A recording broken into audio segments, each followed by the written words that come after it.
大家好，现在我们来说一说实用商务项目设计的第6单元 Unit 6 Planning the Activities， 这是 Part 4 How will it carry it out 的第一个章节。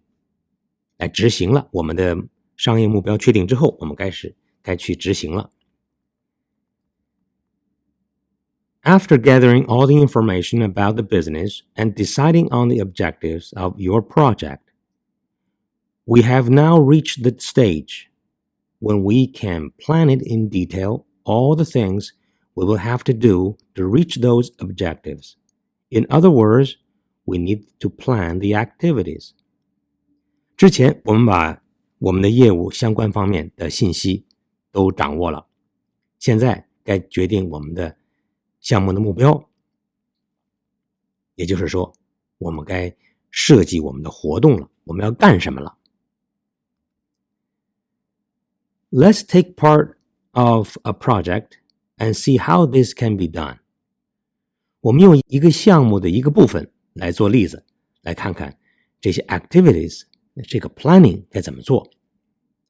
Suppose you have decided to improve your shop by installing new shelves that are more flexible and can hold more goods. The first thing to do is to write a list of all the stages that you have to go through, all the things that need to be done. 假设说你要给你的商店把你们的这个货架都换了啊，那这个首先你要做的是要写一个单子，你要经过哪些步骤，哪些事情是一项接一项要去做的。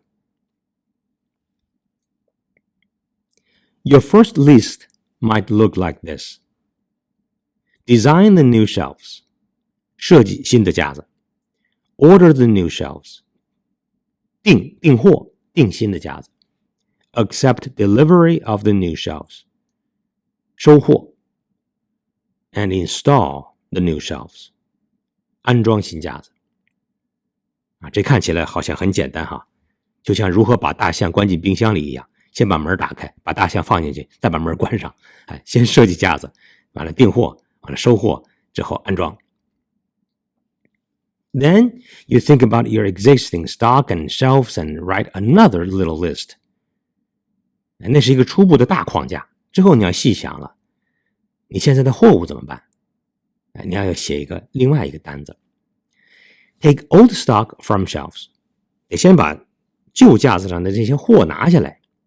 Make old stock to store. 先把这些旧的货物呢，先放到店里。Remove old shelves. 搬走旧架子。Move old stock back from store. 之后再把这个货物呢，从那个店的可能是仓库是哪儿，再搬过来。Fill new shelves. 再把这个货物摆到新架子上。Then you think that because the new shelves can hold more goods on display, you will need to get some new goods.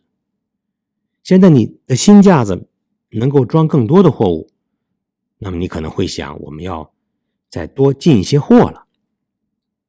Order new goods, accept delivery of the new goods, fill new shelves.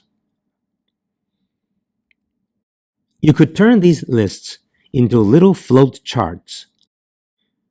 Flow chart 是这个流程图，就像我们现在屏幕上显示的这样，一个小方块代表一个活动，这一个活动和另外一个活动之间的关系，谁先谁后，这样一个流程图。这些都是我们刚才说过的部分，只是从第一步，比如 design new shelves 之后 order shelves 之后再 deliver new shelves 之后再 install new shelves. When you look at these charts carefully, you will notice that some of the activities can only be done when others have been completed, and that these connections run between the lists. You then have to work out which activities absolutely depend on other activities being completed and which can be happening at the same time.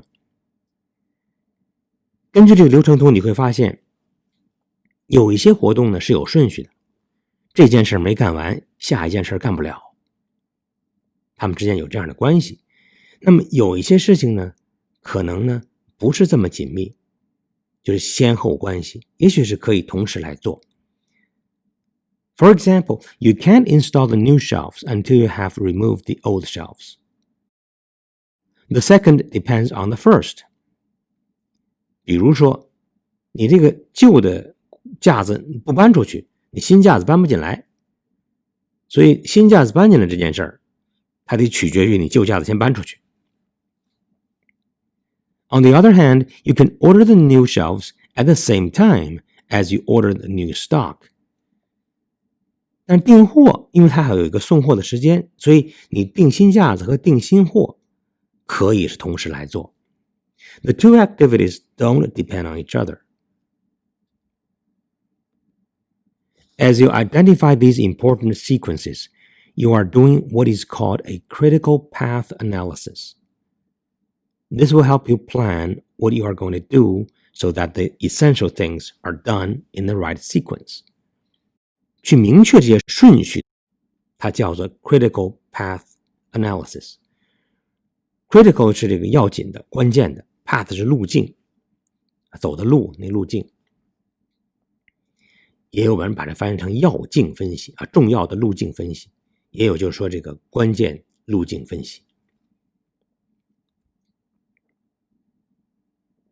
那么我们从这个网站引了一个文献来看一看一个定义吧，看看什么叫做 critical path analysis。Critical path analysis, 简称 CPA, is a project management technique that requires mapping out every key task that is necessary to complete a project. 首先要列出像画地图一样，列出完成一个项目的所有的关键任务。It includes identifying the amount of time necessary to finish each activity and the dependencies of each activity on any others. 包括完成任何一项任务、一项活动所需要的时间，以及活动和活动之间的相互依赖性。就哪一些活动必须依赖于前一个活动或者别的活动完成之后，它才可以。它有一个顺序，这是一个路径。By rearranging your flowcharts and marking the critical path with different arrows, you might produce the chart like the following. The critical path is shown with the broad arrows. 我们看下面这张图，这个大的箭头就表示这是关键路径，这些是关键路径，前一个没完，后一个发生不了。单个的呢可能会就是不是那种关键路径。这个表我们就不一个字一个字具体去看了。You will also have to consider who will be responsible for doing each of the activities. 说到人了，每一项任务、每一项活动都由谁来负责。This is necessary because there may be activities which could be done at the same time in theory, but if the same person has to do them both, he or she will obviously have to do one first and the other second.